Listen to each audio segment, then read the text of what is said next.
next type of paraphilic disorder is the pedophilia disorder. So a person with pedophilic disorder experiences equal or greater sexual arousal from children than from physically mature people. So these with the disorder may be attracted to prepubescent children or the classic type, early pubescent children or the hebephilic type, or both the pedohebephilic type. So some people with pedophilic disorder are satisfied by child's pornography or seemingly innocent material such as children's underwear ads. So others are driven to actually watch, touch, fondle, or engage in sexual activity with children. So causes of pedophilia are not known, and the history of childhood sexual abuse is potential factor in the development of pedophilias, although this has not been proven. So the therapies and treatments are as follows. The aversion therapy, masturbatory satiation, orgasmic reorientation, cognitive behavioral therapy, and anti-androgen drugs. Seventh paraphilic disorder is the sexual masochism disorder. So a person with sexual masochism disorder is repeatedly and intensely sexually aroused by the act of being humiliated, beaten, bound, or otherwise made to suffer. So some people with the disorder act on the masochistic urges by themselves, perhaps tying, sticking pins into, or even cutting themselves.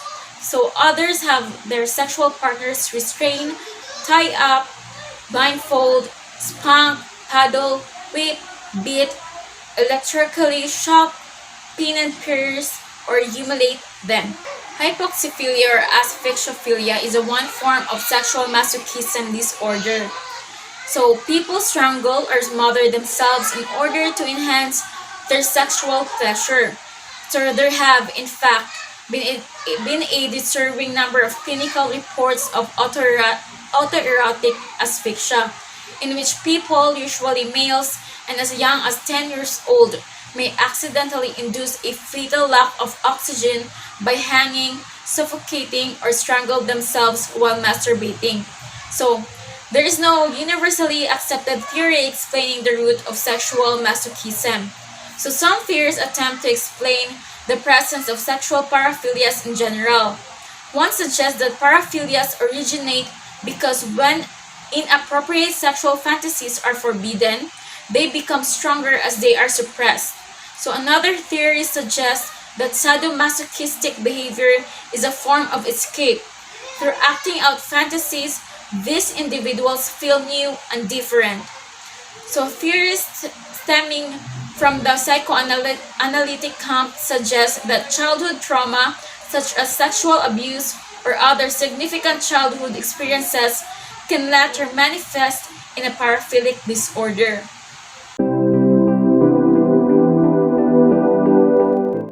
So the therapies and treatments are as follows.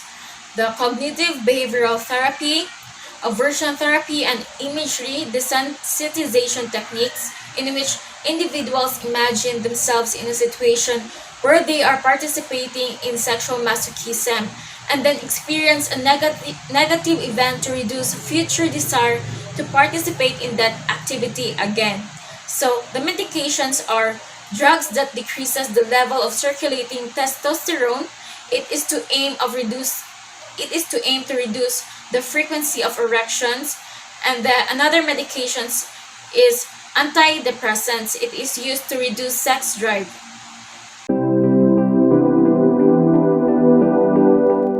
The last type of paraphilic disorder is sexual sadism disorder. So a person with sexual sadism disorder, usually male, is repeatedly and intensely sexually aroused by the physical or psychological suffering of another individual. So this arousal may be expressed through fantasies, urges, or behaviors including acts such as dominating, restraining, blindfolding, cutting, strangling, mutilating, or even killing the victim. So both psychodynamic and cognitive theories suggest that people with sexual sadism disorder inflict pain in order to achieve a sense of power or control necessitated perhaps by underlying feelings of sexual inadequacy. So the sense of power in turn increases their sexual arousal. So no specific causes have been determined for sexual sadism disorder, but there are several theories. These include escapism, or a feeling of power for someone who normally feels powerless in day-to-day life.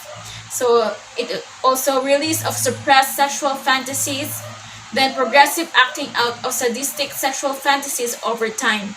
So the therapies and treatments includes psychotherapy, such as aversion therapy and cognitive behavioral therapy, and also the antidepressants medications. It is to balance brain chemicals and reduce impulsive behavior, or the anti-androgenic drugs that suppress sex drive that may also be used to treat sexual sadism disorder.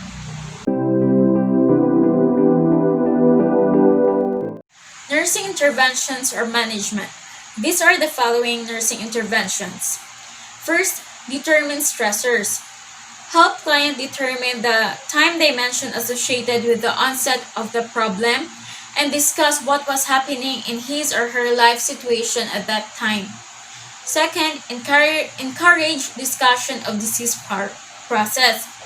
So encourage client to discuss disease process that may be contributing to sexual dysfunction or the disorder. Ensure that the client is aware that alternative methods of achieving sexual satisfaction exist and can be learned through sex counseling if he or she and partner desire to do so. So third is identify factors that affect client sexuality. Note cultural, social, ethnic, racial, and religious factors that may contribute to conflicts regarding variant sexual practices. Fourth is be accepting and non-judgmental. So sexuality is a very personal and sensitive subject. That client is more likely to share this information if he or she does not fear being judged by the nurse. And the last is provide positive reinforcement. Observe client behaviors and the responses he or she elicits from others. Give social attentions, example, smile, nod, to desired behaviors.